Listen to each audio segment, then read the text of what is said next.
Viewers, one person was killed in a bomb blast in the Moghbazar area of Dhaka in the latest incident of violence in Bangladesh's capital. According to authorities, cocktail bombs were hurled from a flyover towards the office of the 1971 Liberation War Veterans Association.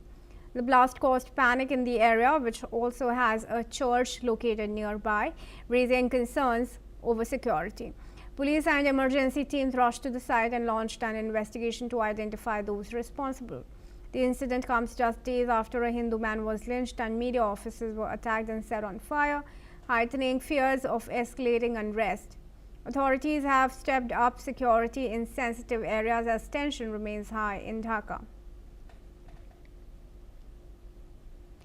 Now moving ahead, viewers, Israeli Prime Minister Benjamin Netanyahu said Israel will spend $110 billion to develop an independent arms industry, aiming to reduce the country's reliance on foreign suppliers, including allies. Speaking at a ceremony for new Air Force pilots, Netanyahu stated the following. Listen in. אנחנו נמשיך להצטייד ברכש חיוני ובמקביל נחמש את עצמנו בצורה עצמאית. אני לא יודע אם יש דבר כזה מדינה שהיא כולה עצמאית, אבל אנחנו נשאף לכך שהחימושים שלנו ייוצרו ככל הניתן במדינת ישראל. אלה לא מילים. לפני כמה שבועות אני אישרתי, יחד עם שר הביטחון ושר האוצר והצוותים שנמצאים כאן, סך של 350 מיליארד שקל בעשור הקרוב לבנות תעשיית חימוש עצמאית למדינת ישראל. אנחנו רוצים לצמצם את התלות שלנו בכל גורם, גם בידידים. מיטב המוחות בתעשיות הביטחוניות שוקדים על פיתוח אמצעי לחימה שיבטיחו את היתרון של ישראל בשדה הקרב העתידי. He admitted full self-sufficiency may not be possible, but said Israel would strive to produce as much of its weaponry as possible at home.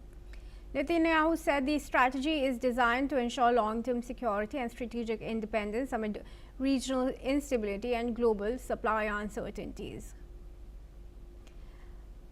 I request Shaul Satka, political commentator from Tel Aviv, to join us back in the discussion here. Shaul, do you think this was much needed? Absolutely. One of the critical issues that Israel faced during the 2-year war, in which it really defeated all its enemies around it, was that it was dependent on foreign nations for supplies, particularly the United States. And at various points, when there was a relatively unfriendly elements within the Biden administration who didn't want to see Israel win its war, there were certain restrictions placed on the supply of the weapons, and that retarded the process of Israel's victory over Hamas, including a number of bulldozers and so on. That can never be allowed to happen again, not just because in any future conflict it will make the war go slower, but because if it is known that Israel is dependent on other nations for weapons, that sets a motive for all the hostile actors around the world to target those nations and creates the motivation between the propaganda campaign that we've seen waged against Israel. I very much look forward to seeing, and we can see as it's happening, the cost of the war to Israel is gradually being paid back.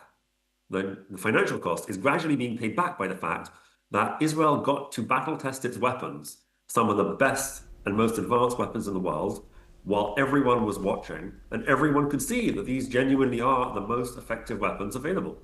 And as a result, as the war has come to an end, there are extraordinary numbers of orders in the tens of billions coming in to buy Israeli weapons. And that will support the Israeli weapons industry to be self-sufficient and will mean that essentially Israel can provide its own weapons and will no longer need to be dependent on anyone else for them. What is this also signaling about Israel-US ties? I'm sorry? What is this really also signaling about Israel's ties with the United States? It could well be that Netanyahu has noticed the tea leaves in America, and he's noticed that both on the far left of the Democratic Party and the far right of the Republican Party, there are people who want Israel. And he is concerned, and justly so, that if someone from the far left or the far right end up being a presidential candidate and end up winning, which is possible, then Israel will no longer have the support of the United States potentially in the long run. It's far more complicated than that, and I think that's a pessimistic view, but nevertheless, it's absolutely critical to plan for pessimistic eventualities in case they occur. And that is certainly, I think, and I think Netanyahu has been open about that, something that's been on his mind over the past few months. All right. Well, thanks for now, Shaul, for joining us in this discussion.